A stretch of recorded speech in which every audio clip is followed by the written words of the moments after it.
دوستو کیا آپ جانتے ہیں کہ اگر ابلیس توبہ کرے گا تو کیا اس کی توبہ قبول ہوگی یا نہیں؟ تو روایت میں آتا ہے کہ ابلیس حضرت موسیٰ علیہ السلام کے پاس آ کر کہنے لگا کہ حضور میں بہت بڑا گنہگار ہوں، میں چاہتا ہوں کہ اللہ کے حضور توبہ کر لوں۔ اللہ تعالیٰ نے آپ کو کلیم اللہ بنایا ہے، میں چاہتا ہوں کہ آپ اللہ کی بارگاہ میں میرے لیے سفارش کریں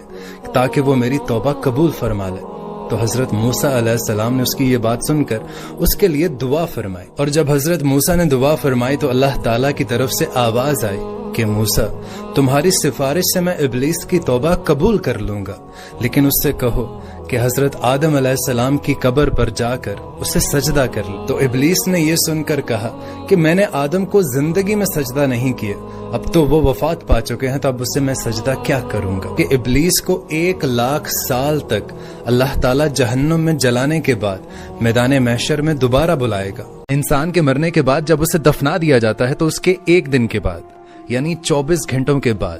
اس مردے کی آنتوں میں ایک ایسے کیڑوں کا گروہ جنم لیتا ہے، ایسے کیڑوں کا گروہ عمل میں آتا ہے جو اس مردے کے پخانے کے رستے سے باہر نکلتا ہے